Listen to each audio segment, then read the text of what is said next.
Hi friends, welcome back to my channel. ನಾನು ನಿಮ್ಮ ನೇತ್ರ. ಎಲ್ಲರೂ ಹೇಗಿದ್ದೀರಾ? ಐ ಹೋಪ್ ಎಲ್ಲರೂ ಚೆನ್ನಾಗಿದ್ದೀರಾ ಅಂತ ಭಾವಿಸ್ತೀನಿ. ನಾನು ಕೂಡ ತುಂಬಾ ಸೂಪರ್ ಆಗಿದ್ದೀನಿ.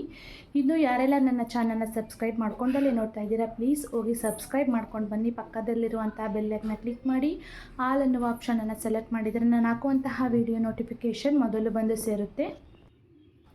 ನಾನಿವತ್ತು ಬಂದು ಸಾಟರ್ಡೇ ವ್ಲಾಗ್ ಮಾಡ್ತಾಯಿದ್ದೀನಿ. ಇವತ್ತು ಬಂದು ನನ್ನ ಮಗನ ರಿಸಲ್ಟ್ ಇದೆ. ಸೊ ಹಾಗಾಗಿ ಸ್ವಲ್ಪ ಭಯ ಆಗ್ತಿದೆ. ನೋಡೋಣ ಹೇಗೆ ತೆಗಿತಾನೆ ಅಂತ. ನಿಮ್ಮ ಜೊತೆಗೆ ನಾನು ಇಷ್ಟೊಂದು ರೆಡಿಯಾಗಿದ್ದೀನಿ. ಇವತ್ತು ರಿಸಲ್ಟ್ ಅದಕ್ಕೆ ರೆಡಿಯಾಗಿದ್ದೀನಿ ಫ್ರೆಂಡ್ಸ್. ಇವತ್ತು ರಿಸಲ್ಟು ನಮ್ಮ ಮನೆ 3 ಜನ ಮಕ್ಕಳದ್ದು ರಿಸಲ್ಟ್ ಇದೆ. ಅವರವರ ಅಭಿಪ್ರಾಯನ ಕೇಳ್ತೀನಿ ಬನ್ನಿ. ಇವತ್ತು ರಿಸಲ್ಟ್ ಇದೆಯಲ್ಲ, ನಿಮಗೆ ಯಾವ ಥರ ಫೀಲ್ ಆಗ್ತಿದೆ ಯಶವಂತ್? ನನಗೆ ದುಃಖನೇ. ಯಾಕೆ? ರಿಸಲ್ಟ್ ಹೆಂಗೆ ಬರುತ್ತೋ ಗೊತ್ತಿಲ್ಲ. ಅರೆ 90 ಮೇಲೆ ಬರಬೇಕು ಅಂದ್ಕೊಂಡಿದ್ದೀನಿ. 95 ಮೇಲೆ ಬಂದರೆ ಏನು ಕೊಡ್ಸೋದು ನಿಮ್ಮ ಚಿಕ್ಕಮ್ಮ? ಪಾರ್ಟಿ. ಗುಂಡಿ, ನಿನ್ಗೇನು ಅನಿಸ್ತದೆ? ಯಾವ ಥರ ಫೀಲ್ ಆಗ್ತಿದೆ ರಿಸಲ್ಟ್ಗೆ? ಖುಷಿ ಆಯ್ತಿದ್ಯಾ? ಎಷ್ಟು ತೆಗಿತಿ ಅಂತ ಅನಿಸುತ್ತೆ? 90 ಮೇಲೆ ತೆಗಿತೀನಿ. ಓಕೆ. ವೇದಾಂತ್, ನಿನಗೆ? ಹ್ಯಾಪಿ. ನೀನು ಎಷ್ಟು ತೆಗಿತಿ? 91. 91? ಹೌದಾ? ಆಯಿತು, ನೋಡೋಣ. ಅಮ್ಮು, ನೀನು ಎಷ್ಟು ತೆಗಿತೀಯ? ಅಮ್ಮು 50 ತೆಗಿತೀಯಾ? ಮಗ ತರಿಸು. ವಾವ್, ಎಷ್ಟು ಕ್ಯೂಟಾಗಿ ಕಾಣಿಸ್ತಾ ಇದೆಯಾ ಇವತ್ತು ಈ ಡ್ರೆಸ್ಸಲ್ಲಿ. ನೋಡಿ, ಟಿ ವಿ ನೋಡ್ಕೊಂಡು ಆರಾಮಾಗಿ ಕುಂತಾನೆ. ನಾನು ಇಷ್ಟೊಂದು ಟೆನ್ಷನ್ ಆಗಿದ್ದೀನಿ. ಅವ್ನ ಮುಖದಲ್ಲಿ ಒಂಚೂರನ್ನ ಭಯ ಕಾಣಿಸ್ತೈತಾ? ಎಷ್ಟು ಆರಾಮಾಗಿ ಕೂಲಾಗಿ ಅವ್ನು ನೋಡಿ. ನೋಡಿ, ನನ್ನ ಮಗಳು ಒಯ್ತೀನಿ ಅಂದರೆ ಸಾಕು, ಬ್ಯಾಗ್ ಹಿಡ್ಕೊಂಡು ನಿಂತ್ಕೊಬಿಡ್ತಾಳೆ. ಅಮ್ಮು, ನೀನು ಇಲ್ಲೇ ಇರು, ಮಲಗಿಸ್ಬಿಟ್ಟು ಹೋಯ್ತೀನಿ, ನಾನು ಅಣ್ಣ ಹೋಗ್ತೀವಿ. ಹೋಗೋಣ? ಏನು ಇಷ್ಟೊಂದು ರೆಡಿಯಾಗಿದ್ದಿಲ್ಲ? ಏನು ಸಮಾಚಾರ? ನಾಚಿಕೆ ಮಗುಗೆ, ನಾಚಿಕೆ. ತಂದೆ ತಾಯಿಗೆ ರಿಸಲ್ಟ್ ಅಂದರೆ, ಮಕ್ಕಳು ರಿಸಲ್ಟ್ ಅಂದರೆ ಮೇಯ್ನು ತುಂಬ ಟೆನ್ಷನ್ ಇರುತ್ತೆ. ನನಗೆ ಮಾತ್ರ ತುಂಬಾ ಟೆನ್ಷನ್ ಇದೆ. ನಮ್ಮ ಹಸ್ಬೆಂಡ್ ಮಾತ್ರ ಕೂಲ್ ಆಗಿದ್ದಾರೆ. ನೋಡೋಣ ಹೇಗೆ ತೆಗಿತಾನೆ, ಎಷ್ಟು ಮಾರ್ಕ್ಸ್ ತೆಗಿತಾನೆ ಅಂತ ನೋಡ್ಕೊಂಡು ಬರೋಣ ಬನ್ನಿ. ಹಾಗೆಯೇ ನಾನು, ನನ್ನ ಮಗ, ನನ್ನ ಮಗಳು 3 ಜನನೂ ಸ್ಕೂಲ್ ಹತ್ರ ಹೋಗ್ತಾ ಇದ್ದೀವಿ. ನೋಡಿ, ನನ್ನ ಮಗಳು ಹಾಕಿರುವಂತಹ ಡ್ರೆಸ್ಸು ಎಷ್ಟು ಚೆನ್ನಾಗಿದೆ ಅಂತ. ಇದು ನಾನು ಮೀಶೋದಲ್ಲಿ ಪರ್ಚೇಸ್ ಮಾಡಿದ್ದು. ಇದರ ಅಮೌಂಟ್ ಬಂದರೂ 192 ಅಥವಾ 182 ಇರ್ಬೋದು ಅನಿಸುತ್ತೆ. ಹಾಗೆಯೇ ನಾನು, ನನ್ನ ಮಕ್ಕಳು 3 ಜನನೂ ಸ್ಕೂಲ್ ಹತ್ರ ಹೋಗೋಣ ಅಂತ ಬಸ್ನಲ್ಲಿ ಹೋಗ್ತಾ ಇದ್ದೀವಿ. ಇಲ್ಲಿಂದ ಸ್ಕೂಲ್ ಬಂದು 5 ಕಿಲೋಮೀಟರ್ಸ್ ಇದೆ. ನೋಡಿ, ನನ್ನ ಮಗ ಓದುತ್ತಿರುವಂತಹ ಶಾಲೆ ಮತ್ತು ಇಲ್ಲಿ ಸ್ವರ್ಣಬಿಂದು ಯೋಜನೆಯನ್ನು ಏರ್ಪಡಿಸಿದ್ರು. ಮಂತ್ಲಿ ಸ್ವರ್ಣಬಿಂದು ಯೋಜನೆಯನ್ನು ಏರ್ಪಡಿಸುತ್ತಾರೆ. ನೋಡಿ ಎಷ್ಟು ಚೆನ್ನಾಗೆಲ್ಲ ಡೆಕೋರೇಷನ್ ಮಾಡಿದ್ದಾರೆ ಅಂತ. ಸ್ವರ್ಣಬಿಂದು ಡ್ರಾಪ್ಸ್ ಹಾಕ್ಸೋಣ ಅಂತ ಬಂದಿದ್ದೀನಿ. ಹೈಟು ವೆಯ್ಟ್ ಎಲ್ಲ ಚೆಕ್ ಮಾಡ್ತಿದ್ದಾರೆ. ನೋಡಿ, ಇದೇ ಸ್ವರ್ಣಬಿಂದು ಡ್ರಾಪ್ಸು. ಇದನ್ನು ಮಂತ್ಲಿ ಶಾಲೆಯಲ್ಲಿ ಹಾಕ್ತಾ ಇರ್ತಾರೆ. ಇದಕ್ಕೆ ನಾನು ಒಂದು ಕಾರ್ಡ್ ಮಾಡಿಸಿಟ್ಕೊಂಡಿದ್ದೀನಿ. ಮಂತ್ಲಿ ಹಾಕಿಸ್ತಾ ಇರ್ತೀವಿ. ಹಾಗೆಯೇ ಬರಬೇಕಾದ್ರೆ ನನ್ನ ಮಕ್ಕಳಿಗಿಬ್ರಿಗೂ ಕೂಡ ಐಸ್ ತೊಗೊಂಡು ಬಂದಿದೆ. ತುಂಬ ದಿನಗಳಾಗಿತ್ತು ಐಸ್ ಕೊಡಿಸಿ ನಾನು. ಹಾಗಾಗಿ ಐಸ್ ತಿನ್ನಲಿ ಅಂದ್ಬಿಟ್ಟು ಇಬ್ರಿಗೂ ಕೂಡ ಕೊಡಿಸಿದೆ. ಹಾಗೆಯೇ ನಾನು ಅದರಲ್ಲೇ ಸ್ವಲ್ಪ ಈಸ್ಕೊಂಡು ಚೆನ್ನಾಗಿ ತಿನ್ಕೊಳ್ತಿದ್ದೆ. ಮಕ್ಕಳ ಹತ್ರ ಕಿತ್ಕೊಂಡು ತಿನ್ನೋದ್ರಲ್ಲಿ ರುಚಿ ಇದೆಯಲ್ಲ, ಅದು ತುಂಬಾ ಟೇಸ್ಟಿಯಾಗಿರುತ್ತೆ. ನಿಮಗೂ ಕೂಡ ಈ ಥರ ಅನುಭವ ಆಗಿದೆಯಾ ಅಂತ ನನಗೆ ಕಮೆಂಟ್ ಮಾಡಿ. ನೆಕ್ಸ್ಟು ಟಿಫನ್ಗೆ ಅಂತ ನಾನು ಪುಳಿಯೋಗರೆನ ಮಾಡ್ಕೊಂಡಿದ್ದೆ. ನಾನು ಸ್ಕೂಲ್ಗೆ ಹೋಗ್ಬೇಕಾದ್ರೆ ಪುಳಿಯೋಗರೆನ ತಿಂದ್ಕೊಂಡು ಹೋಗಿರಲಿಲ್ಲ. ಟಿಫನ್ ಮಾಡ್ಕೊಂಡು ರಿಸಲ್ಟ್ ಎಲ್ಲ ನೋಡ್ಕೊಂಡು ಬಂದಾದಮೇಲೆ ಟಿಫನ್ ಮಾಡ್ಕೊಳ್ತಾ ಇದ್ದೀನಿ. ನನ್ನ ಮಗನ ಪರ್ಸೆಂಟೇಜ್ ಬಂದು 84 ಬಂದಿತ್ತು. ಹಾಗೆಯೇ ನನ್ನ ಮಗಳನ್ನ ಕೂಡ ಮಲಗಿಸ್ಬಿಟ್ಟು ಬಂದು ನನ್ನ ಕೆಲಸನ ಸ್ಟಾರ್ಟ್ ಮಾಡ್ಕೊಂಡಿದ್ದೀನಿ. ನಾನು ಮನೆ ಕೆಲಸ ಎಲ್ಲ ಮುಗಿಸ್ಕೊಂಡಾದ್ಮೇಲೆ ಇದೇ ಕೆಲಸ ನಾನು ಮಾಡ್ಕೊಳ್ಳೋದು. ಹಾಗೆ ಬಂದು ನನ್ನ ಮಗ ಮತ್ತು ನನ್ನ ಭಾವನ ಮಕ್ಕಳನ್ನ ರಿಸಲ್ಟ್ನ ನಾನಲ್ಲಿ ಕೇಳ್ತೀನಿ. ನೋಡಿ, ಕೇಳಿಸ್ಕೊಳ್ಳಿ ನೀವುನು. ಕರೆಕ್ಟಾಗಿ ಹೇಳಬೇಕು. 84. ಗುಂಡಿ, ನೀನು 85. ಯಾಕೆ ಅಷ್ಟೊಂದು ಕಡಿಮೆ ತೆಗೆದಿದೆಯಲ್ಲ ಗುಂಡಿ? 89. 89? ಇನ್ನೊಂದು ತೆಗೆದಿದ್ರೆ ಪರ್ಸೆಂಟೇಜ್ 90 ಆಗಿರೋದು.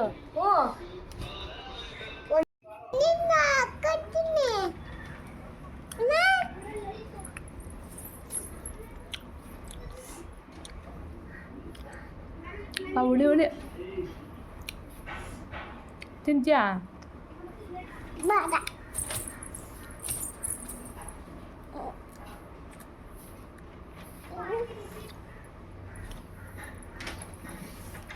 ನನ್ನ ಮಗಳು ಕೂಡ ಎದ್ದಿದ್ಲು. ಹಾಗೆಯೇ ಕಡಲೆಪುರಿ ತಿನ್ಕೊಂಡು ಇಬ್ಬರೂ ಆಟ ಆಡ್ಕೊಳ್ತಾ ಇದ್ದೋ.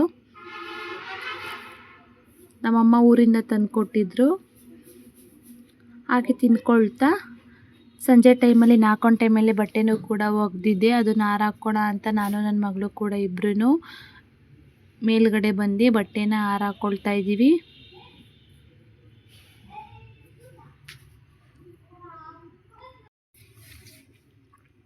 ನನ್ನ ಮಗಳು ಕೂಡ ಒಂದೊಂದೇ ಬಟ್ಟೆನ ಎತ್ಕೊಳ್ತಾ ಇದ್ಲು. ಹಾಗೆಯೇ ಬಂದು ನಾಳೆ ಬಂದು ಶ್ರೀರಾಮನವಮಿ ಇರೋದ್ರಿಂದ ಹೂವೆಲ್ಲ ಬಿಟ್ಟಿದ್ದು. ಹಾಗಾಗಿ ಹೂವನ್ನೆಲ್ಲ ಕಿತ್ಕೊಳ್ಳೋಣ ಅಂತ ಹೂವೆಲ್ಲ ಕಿತ್ಕೊಂಡು ಒಂದು ಬಟ್ಲಿಗೆ ಹಾಕೊಳ್ತಾ ಇದ್ದೀನಿ. ನೋಡಿ ಎಷ್ಟು ಹೂ ಬಿಟ್ಟಿದೆ ಅಂತ ನಮ್ಮ ಗಿಡದಲ್ಲಿ.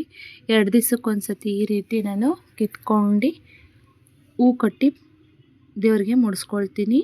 ಹಾಗೆ ಬಂದು ನೈಟು ಊಟಕ್ಕೆ ಅಂತ ನಾನು ಏನು ಮಾಡ್ಕೊಳ್ತಾ ಇದ್ದೀನಿ ಅಂತ ತೋರಿಸ್ತೀನಿ ಬನ್ನಿ. ಸ್ವಲ್ಪ ರೈಸ್ ಮಾಡ್ಕೊಂಡಿದ್ದೆ. ಹಾಗೆಯೇ ಬೆಂಡೆಕಾಯಿನೆಲ್ಲ ಹುರ್ಕೊಳ್ತಾ ಇದ್ದೀನಿ. ಬೆಂಡೆಕಾಯಿ ಸಾಂಬಾರು ಮಾಡೋಣ ಅಂತ. ನೆಕ್ಸ್ಟ್ ಬಂದು 7:30 ಆದಮೇಲೆ ನನ್ನ ಮಗನ್ನ ಟ್ಯೂಷನಿಂದ ಕರ್ಕೊಂಡು ಬರ್ತಾ ಇದ್ದೀನಿ. ಸ್ವಲ್ಪ ಬೇಸಿಕ್ ಎಲ್ಲ ಕಲ್ತ್ಕೊಳ್ಳಿ ಅಂತ ನಾನು ರಜದಲ್ಲೂ ಕೂಡ 2 ಅವರ್ಸು ಟ್ಯೂಷನ್ಗೆ ಕಳಿಸ್ತಾ ಇದ್ದೀನಿ. ಸ್ವಲ್ಪ ಬೇಸಿಕ್ ಎಲ್ಲ ತಿಳ್ಕೊಂಡ್ರೆ ಚೆನ್ನಾಗಿರುತ್ತೆ ಅಂತ. ಹಾಗೆ ಬಂದು ರೇಷನ್ ಏನೇನು ತೊಗೊಂಡು ಬಂದಿದ್ದೀವಿ ಅಂತ ತೋರಿಸ್ತೀನಿ ಬನ್ನಿ. ಸ್ವಲ್ಪ ದಿನಸಿನೂ ಕೂಡ ಖಾಲಿಯಾಗಿತ್ತು.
ದಿನಸಿ ಐಟಮ್ ಎಲ್ಲ ನಾನು ಈ ರೀತಿ ಒಂದು ಬ್ಯಾಸ್ಕೆಟ್ಗೆ ಹಾಕ್ಕೊಂಡು ನಾನು ಈ ರೀತಿ ಸ್ಟೋರ್ ಮಾಡಿ ಇಟ್ಕೊಳ್ತೀನಿ. ನಮ್ಮ ಮನೆಯಲ್ಲಿ 3 ರೂಮ್ ಇವೆ. 3 ರೂಮಲ್ಲಿ ಒಂದು ಲಾಸ್ಟ್ ರೂಮಲ್ಲಿ ನಾನು ಸ್ಟೋರ್ ಮಾಡಿ ಇಟ್ಕೊಳ್ತೀನಿ. ಹಾಗೆ ಬಂದು ದೇವ್ರ ಸಾಮಾನೆಲ್ಲ ಬೆಳಗೋಣ ಅಂತ ಎಲ್ಲ ಬೆಳ್ಕೊಳ್ತಾ ಇದ್ದೀನಿ. ಹೊಸ ಸ್ಕ್ರಬ್ಬರ್ನ ನಾನು ಓಪನ್ ಮಾಡ್ಕೊಳ್ತಾ ಇದ್ದೀನಿ. ಹಳೆ ಸ್ಕ್ರಬ್ಬರ್ ಎಲ್ಲ ಸ್ವಲ್ಪ ಎಲ್ಲ ಸೌದೋಗಿತ್ತು. ಹಾಗಾಗಿ ಹೊಸ ಸ್ಕ್ರಬ್ಬರ್ನ ತಂದು ನಾನು ಕಟ್ ಮಾಡ್ಕೊಳ್ತಾ ಇದ್ದೀನಿ. ಕಟ್ ಮಾಡ್ಕೊಂಡು ನಾನು ದೇವ್ರ ಸಾಮಾನೆಲ್ಲ ಬೆಳಗೋಣ ಅಂತ ಪ್ಯಾಕೆಟ್ನ ಓಪನ್ ಮಾಡ್ಕೊಳ್ತಾ ಇದ್ದೀನಿ. ದೇವ್ರ ಸಾಮಾನ ಬೆಳಗೋದಕ್ಕೆ ನಾವು ಈ ಥರ ಸ್ಕ್ರಬ್ಬರ್ನ ಸಪ್ರೇಟಾಗಿ ಎತ್ತಿಟ್ಕೊಂಡ್ರೆ ತುಂಬ ಒಳ್ಳೆಯದು. ಹಾಗಾಗಿ ನಾನು ಸಪ್ರೇಟಾಗಿ ಒಂದನ್ನು ಎತ್ತಿಟ್ಕೊಂಡಿದ್ದೀನಿ. ನೆಕ್ಸ್ಟು ದೇವ್ರ ಸಾಮಾನೆಲ್ಲ ಸ್ವಲ್ಪ ನೀರು ಹಾಕ್ಕೊಂಡೆಲ್ಲ ನೆನೆಸ್ಕೊಂಡಾದ್ಮೇಲೆ ನಾನು ಈ ರೀತಿ ಹುಣಸೆಹಣ್ಣು ಹಾಕ್ಕೊಂಡು ಸ್ವಲ್ಪ ಎಲ್ಲ ತಿಕ್ಕೊಂಡು ಒಂದು 10 ನಿಮಿಷಗಳ ಕಾಲ ಬಿಟ್ಬಿಡ್ತೀನಿ.